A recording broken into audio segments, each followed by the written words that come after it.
आइए इस वीडियो में जानते हैं रिच डैड पुअर डैड के वो 6 लेसन जिसमें ऑथर ने पूरा एक्सप्लेन किया है पूरी बुक को।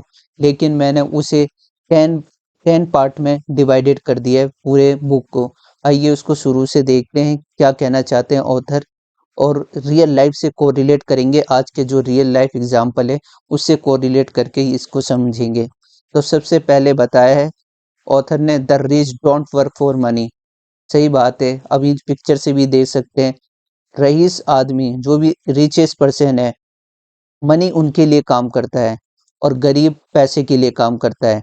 जैसे आजकल फाइनेंशियल फाइनेंशियल में रुचि रखते हैं अमीर आदमी, रिचेस्ट पर्सन, जैसे स्टॉक में रखते हैं रुचि, फाइनेंशियल नॉलेज लेते हैं।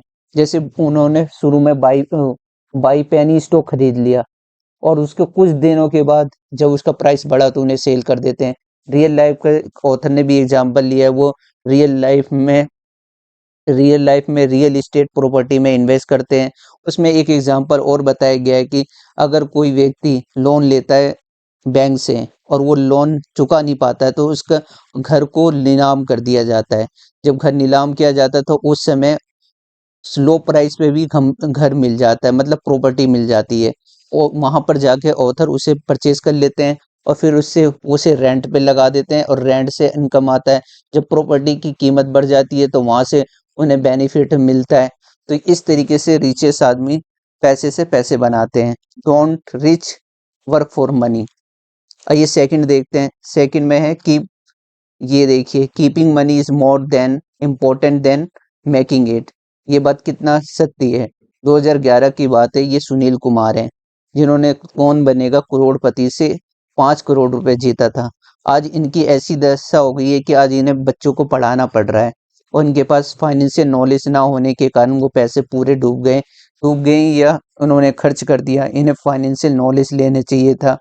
इतने पैसे होने के बावजूद इन्होंने कुछ नहीं किया और आज ये नॉर्मल जिंदगी गुजार रहे हैं। और अमिताभ बच्चन का भी एक, जो अमिताभ बच्चन जी हैं, उनका भी एक दौर ऐसा आया था कि वो बैंक करप्ट हो गए थे। फिर उन्होंने अपने आप को इम्प्रूवमेंट किया और अपने फाइनेंशियल कंडीशन को सही कर पाए।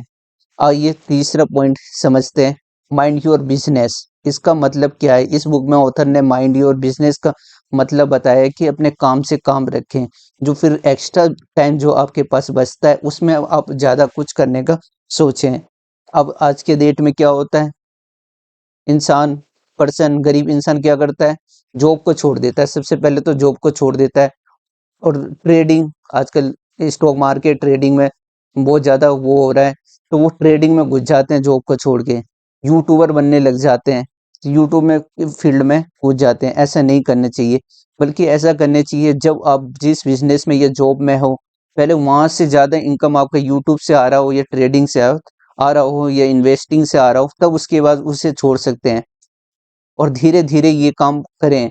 नहीं, ना कि पूरे जॉब को छोड़ दें, बिजनेस को छोड़ दें और दूसरी चीज में लग जाएं। ऐसा नहीं करना चाहिए, ऑथर का ये कहना है इस तीसरे पॉइंट में। फिर 4 point, taxes taxes are for only middle class and poor. ये बात सही है। पहले ये जब टैक्स को इंट्रोड्यूस किया गया था तो यहाँ पर बताया गया था कि इससे गरीबों को ज्यादा बेनिफिट मिलेगा, रईसों से पैसा लेके गरीबों में डिस्ट्रीब्यूट किया जाएगा, उनके वेल्थ के लिए उन सड़कें बनाई जाएंगी, मतलब कुछ मिला के पुअर पर्सन के लिए, मिडिल क्लास के लिए किया जाएगा। लेकिन ऐसा नहीं है। एक ये देखिए, इलोन मस्क हो गए, बहुत सारे जो रईस हैं वो टैक्स ना के बराबर पे करते हैं। टैक्स कब पेमेंट किया जाता है? जब उन्हें सैलरी मिलती है। ये सैलरी के नाम पर कुछ लेते नहीं है, ज़्यादा से ज़्यादा $1-2 लेंगे। और इनका सही पैसे वैल्यू तब बढ़ता है जब इनका शेयर का प्राइस बढ़ जाता है, तब इनका वैल्यू बढ़ता है। तो ये शेयर्स ले लेते हैं कंपनी से और उन्हें सोल्ड नहीं करते। इसलिए मस्क का देखा होगा आपने, न्यूज़ में भी सुना होगा, $1 लेते हैं तो इस कारण से लेते हैं कि उन्हें टैक्स पे ना करना पड़े। और टैक्स तब पे किया जाता है जब शेयर्स को सेल किया जाता है। ये शेयर्स को सेल तब करते हैं जब इन्हें पैसे की ज़रूरत होती है। उससे पहले ये क्या करते हैं, बैंक से लोन ले लेते हैं, शेयर्स दे देते हैं ये बैंक को और बैंक से लोन ले लेते हैं। और ऐसा प्रक्रिया चलता रहता है। और जब कभी ज़्यादा पैसा, और फिर इसके बाद दूसरे, अब फिर इन्हें लोन और इंटरेस्ट देना होता है तो ये दूसरे बैंक से पैसे ले लेते हैं फिर दोबारा। फिर उसके बाद ऐसे और इसका इससे बैंक से पैसे लेके ये सीधा इन्हें दे देते हैं। फिर इसके बाद इनका इंटरेस्ट बढ़ जाता है और लोन का पेमेंट बढ़ जाता है। फिर ये जाके कहीं जाके फिर इसको सेल करते हैं। जब कितने दिनों में उनकी शेयर की वैल्यू भी बढ़ जाती है और उसके बाद ये सेल कर देते हैं अगर ज़रूरत पड़ती है तो। इसलिए कहा जाता है मिडिल क्लास टैक्स पे करता है, लेकिन जो रिचेस्ट पर्सन है वो टैक्स नहीं भी पे करते हैं। आइए फिफ्थ में देखते हैं क्या बताया ऑथर ने। The rich invent money. एक कहावत आपने सुना होगा, मनी बैक मनी, पैसे से पैसा बनता है। जाहिर सी बात है पैसे से पैसा बनता है। और ये क्या करते हैं, प्रॉपर्टी में इन्वेस्ट कर देते हैं। सबसे ज़्यादा प्रॉपर्टी में इन्वेस्ट करके बैठ जाते हैं, वहाँ से इन्हें रेंट आता है। एक तो रेंट आता है और प्रॉपर्टी की कीमत बढ़ती जाती है। रियल इस्टेट में ये इसलिए इन्वेस्ट करते हैं। इसका एग्जाम्पल भी है रियल इस्टेट। सिक्स पॉइंट में क्या बताया है उसे देखते हैं। Rich learn all the time and know how to grow sell their idea. इसमें बताए एक वॉरेन बफेट की हम बात करते हैं, जो दुनिया के सबसे बेहतरीन इन्वेस्टर माने जाते हैं वॉरेन बफेट। वो फाइनेंशियल नॉलेज लेते हैं और साल में 50 बुक पढ़ लेते हैं। लगभग हर 7 दिन के अंदर एक बुक वो कंप्लीट कर लेते हैं। वहाँ से उन्हें नॉलेज मिलता है, फिर उसकी और नॉलेज मिलता है, फिर आइडिया क्रिएट होता है, फिर वो पैसे से पैसे बना पाते हैं। तो ऐसे ही ऑथर का कहना है कि हमें भी ऐसा बनना चाहिए कि हमें बुक पढ़नी चाहिए, फाइनेंशियल नॉलेज लेना चाहिए, दुनिया के बारे में जानना चाहिए, फाइनेंशियल एडवाइस लेना चाहिए। उनका ये कहना है इस पॉइंट में। आइए 7 पॉइंट में क्या कहते हैं। Improve your financial intelligence. आजकल आपको कहीं से भी इम्प्रूव कर सकते हैं फाइनेंशियल नॉलेज को। जैसे हो गया गूगल से कर सकते हैं आप। गूगल हो गया, यूट्यूब से हो गया। अब यहाँ से बहुत सारे थॉट आपके आइडिया जनरेट किया जा सकता है आज के डेट में। तो 7 पॉइंट में ये बोला है अपने आप को ज़्यादा इम्प्रूवमेंट करें और फाइनेंशियल फाइनेंशियल नॉलेज बढ़ाएं। उसके बाद 8 पॉइंट में क्या कहा है ऑथर ने, understand the power of leverage. Leverage का मतलब यहाँ पर डेट है। जो पुअर पर्सन होते हैं वो क्या करते हैं, घर ले लेते हैं, ईएमआई पे फ़ोन ले लेते हैं, फ़ोन ले लेंगे और कार ले लेंगे और ईएमआई पे करते रहते हैं, जिसमें उनका ज़्यादा पैसा जो सेविंग करते हैं, जो सैलरी से आता है, वो इन्हें इंटरेस्ट के तौर पे देना पड़ जाता है। तो ये हमें डिसाइड करना चाहिए कि कौन सा हमारे लिए अच्छा डेट है और कौन सा हमारे लिए ख़राब डेट है। घर होना एक अच्छी बात है, लेकिन घर में ही ज़्यादा पैसा, अब जैसे 50 लाख रुपए का आपका घर है और आपको 70 लाख रुपए टोटल देने पड़ रहा है इंटरेस्ट विंटरेस्ट जोड़ के, तो 20 लाख आपको ज़्यादा देना पड़ रहा है। तो ये अच्छा डेट नहीं माना जाएगा। उसमें ऑथर का ये कहना है, आप ज़्यादा इस डेट तब लिए जब आपको बहुत ज़रूरत है।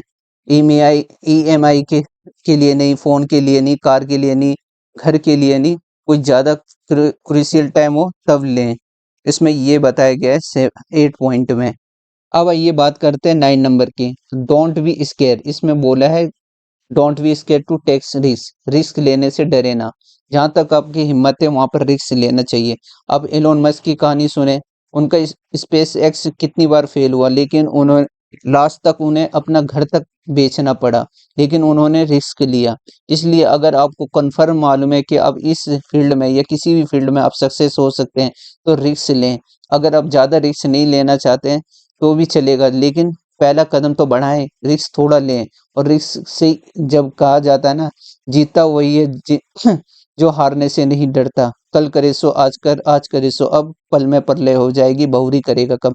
तो शुरुआत तो करना चाहिए, आपको रिस्क लेना चाहिए। जहाँ पर जितना आपकी कैपेसिटी है उसके अकॉर्डिंग आपको रिस्क लेना चाहिए। फिर 10 नंबर पे देखते हैं, कंट्रोल योर स्पेंडिंग। यहाँ पे मैं आपको 2 एग्जाम्पल बताऊंगा।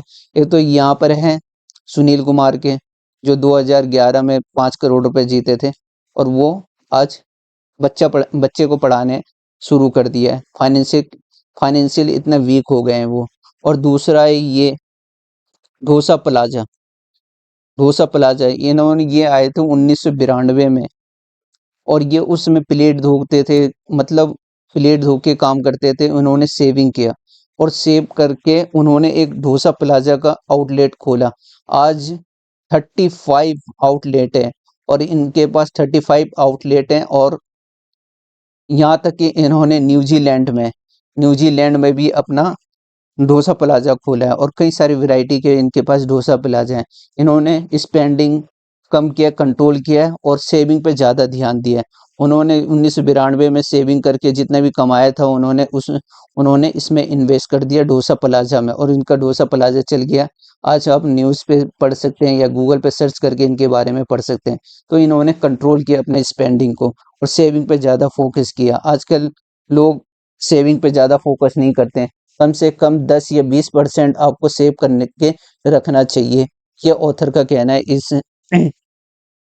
इस बुक के माध्यम से मैं बता रहा हूँ, ये ऑथर का कहना है कि आपको सेविंग पे ज़्यादा निर्भर होना चाहिए, सेविंग आपको ज़रूर करना चाहिए। और लास्ट में बताया गया है learn how to handle death. Death को किस तरीके से हैंडल किया जाता है, ये आपको खुद एनालाइज करना पड़ेगा। कौन सा बैड डेट है, कौन सा गुड डेट है, तो ये आपको डिसाइड करने पड़ेगा। तो इसमें ये पूरे पूरे बुक का मैंने आपको समरी बताया है, जिसमें ऑथर ने ये सारी बातें बताई हैं। डेट का तो बहुत ज़्यादा एना उसमें ऑथर ने ज़्यादा ही एक्सप्लेन किया है कि गुड डेट कौन सा होता है, बैड डेट कौन सा होता है। जैसे मैंने आपको हाउस लेने के बारे में बताया, उसका हो गया। फ़ोन लेने का, आजकल लोग आईफ़ोन ले लेते हैं लेकिन उनकी कैपेसिटी नहीं होती, उनके पास इतना मनी नहीं होता, लेकिन ईएमआई में उठा लेते हैं, तो वो गलत है। डेट पे कंट्रोल करना चाहिए। ये सारी बातें ऑथर ने इसमें बताए हैं और मैंने पूरा बुक की समरी आपको समराइज करके आज के रियल लाइफ के एग्जाम्पल से कोरिलेट करके बताया है। आशा करता हूँ कि आपको अच्छा लगा होगा ये वीडियो, और ऐसी वीडियो देखें और अपने आप को इम्प्रूवमेंट करें। Thank you for watching.